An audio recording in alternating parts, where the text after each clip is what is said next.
Assalamualaikum warahmatullahi wabarakatuh. Salam bahasa, salam Indonesia. Halo anak-anak ibu semuanya. Semoga kalian dalam keadaan sehat dan bahagia. Salam kenal, perkenalkan nama Ibu Revi Ilahi. Pada kesempatan kali ini, Ibu akan memberikan materi pelajaran bahasa Indonesia. Walaupun kita tidak bertatap muka secara langsung, Ibu harap anak-anak Ibu semuanya tetap semangat dan senang mengikuti pembelajaran kali ini. Karena Ibu pun turut senang bisa berbagi ilmu bersama kalian semua. Nah, sebelum ke pembelajaran, mari kita berdoa terlebih dahulu menurut kepercayaan masing-masing. Berdoa dimulai.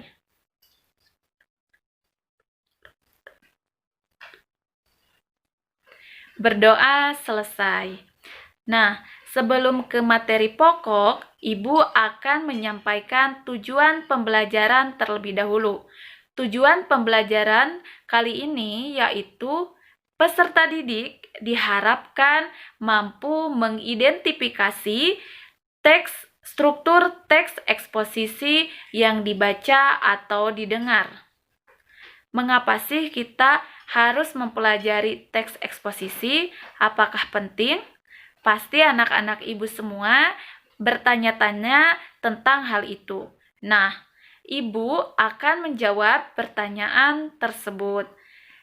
Mempelajari struktur teks eksposisi itu sangat penting karena teks eksposisi memiliki struktur yang berbeda dengan teks-teks yang lainnya. Apabila kita tidak mempelajari dan mengetahui struktur teks eksposisi, kita akan kebingungan dan kita tidak akan mengetahui atau kita tidak akan membedakan teks eksposisi dengan teks-teks yang lainnya. Begitu ya. Jadi, belajar teks eksposisi itu sangat penting. Nah, apa saja sih yang ada dalam struktur teks eksposisi? Yang ada dalam struktur teks eksposisi yaitu terdapat 3 macam. Yang pertama yaitu tesis. Yang kedua, rangkaian argumen. Dan ketiga, penegasan ulang. Nah, Ibu akan menjelaskan satu persatu secara detail. Simak terus ya videonya. Baik, Ibu akan memperjelas satu persatu. Yang pertama itu akan menjelaskan tesis. Apa sih tesis itu? Tesis merupakan pengenalan isu, masalah, topik atau pandangan penulis mengenai topik yang akan dibahas. Pada bagian ini juga sering disebut pembuka karena terletak di awal paragraf. Yang kedua itu rangkaian argumen. Apa sih rangkaian argumen itu? Rangkaian argumen itu merupakan kelanjutan dari tesis yang berisi tentang pendapat atau argumen penulis. Apa sih gunanya adanya rangkaian argumen? Dalam struktur teks eksposisi, tentu sangat berguna. Rangkaian argumen berguna sebagai penjelas dari bagian tesis atau pembuka yang berisi mengenai fakta-fakta untuk memperkuat argumen-argumen penulis. Pada bagian ini, rangkaian argumen terletak pada awal paragraf kedua, ketiga, keempat, dan seterusnya. Lalu, yang terakhir itu ada penegasan ulang. Apa sih penegasan ulang? Penegasan ulang merupakan bagian penutup dari teks eksposisi, berupa perumusan kembali secara ringkas atau sering disebut juga simpulan. Gunanya ada penegasan ulang yaitu sebagai untuk memperkuat pendapat yang diungkapkan sebelumnya dengan kalimat yang berbeda. Nah, itu tadi penjelasan struktur teks eksposisi tentang tesis, rangkaian argumen, penegasan ulang. Supaya lebih paham, Ibu akan memberikan peta konsepnya. Peta konsepnya di sini tadi ada tesis, rangkaian argumen, dan penegasan ulang. Nah, tesis itu berisi tentang isu, masalah, dan pandangan penulis secara umum. Yang kedua itu ada rangkaian argumen berisi tentang pendapat dan fakta. Yang ketiga itu penegasan ulang berisi tentang rangkuman ataupun simpulan. Nah, supaya lebih paham lagi, supaya lebih dipahami lagi, lebih dimengerti lagi, Ibu akan memberikan contoh struktur teks eksposisi. Simak terus ya videonya. Baik, sekarang Ibu akan memberikan contoh teks eksposisi. Kita di sini akan membahas strukturnya. Yang pertama itu ada tesis. Kenapa ini bisa disebut tesis? Kita baca terlebih dahulu ya. Transportasi didefinisikan oleh para ahli sebagai kebutuhan turunan dari berbagai kegiatan ekonomi maupun sosial.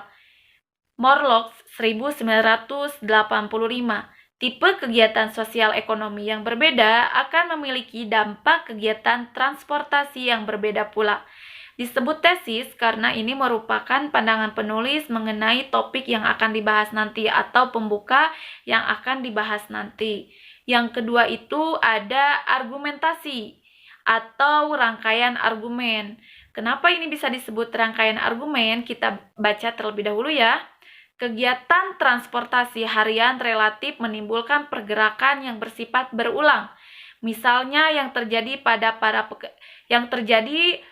para pekerja dan mereka yang menempuh pendidikan di sekolah.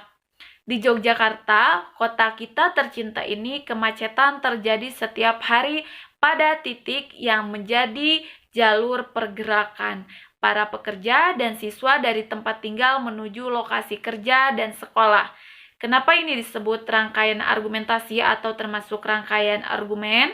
Karena di sini membahas kelanjutan dari tesis atau berisi mengenai fakta-fakta untuk memperkuat argumen-argumen penulis tadi dari tesis. Jadi ini mengenai fakta-fakta untuk memperjelas dari bagian sebelumnya yaitu tesis. Nah, paragraf ini ataupun bagian ini terletak pada bagian kedua dari tesis. Jadi pada bagian kedua setelah tesis. Jadi kan tesis itu berada di awal paragraf. Nah, kalau argumentasi atau rangkaian argumen biasanya terletak pada paragraf kedua, ketiga, keempat, dan seterusnya. Lalu yang terakhir itu ada penegasan ulang. Kenapa ini disebut penegasan ulang? Kita baca terlebih dahulu ya. Kemacetan harian yang dominan ditimbulkan oleh aktivitas masyarakat dalam lingkup internal. Kemacetan yang berulang setiap hari merupakan ekses dari pola tempat tinggal, bekerja, dan bersekolah. Upaya mendekatkan ke lokasi tempat tinggal yang dengan lokasi kegiatan merupakan salah satu solusi yang dapat dilakukan. Bentuknya dapat berupa pemberian insentif. Tempat tinggal berupa sewa rumah susun ataupun milik yang cukup dan nyaman untuk beraktivitas. Kenapa ini disebut penegasan ulang? Karena merupakan bagian penutup dari teks eksposisi atau merumuskan kembali, menegaskan kembali, dan di sini juga dalam teks ini terdapat upaya ataupun solusinya. Nah, itu ya. Tadi Ibu sudah membahas mengenai apa saja struktur teks eksposisi, penjelasannya bagaimana, dan Ibu tadi sudah memberikan contohnya. Nah, semoga pembahasan kali ini bisa bermanfaat buat kita semua dan kita semua bisa mempelajarinya dan kita berharap semoga secepatnya kita bisa bersekolah ataupun beraktivitas seperti biasanya. Saya pamit undur diri, Ibu pamit undur diri. Mohon maaf apabila ada kata-kata yang salah ataupun kekurangannya. Saya ucapkan wabillahi taufiq wal hidayah. Wassalamualaikum warahmatullahi wabarakatuh. Terima kasih.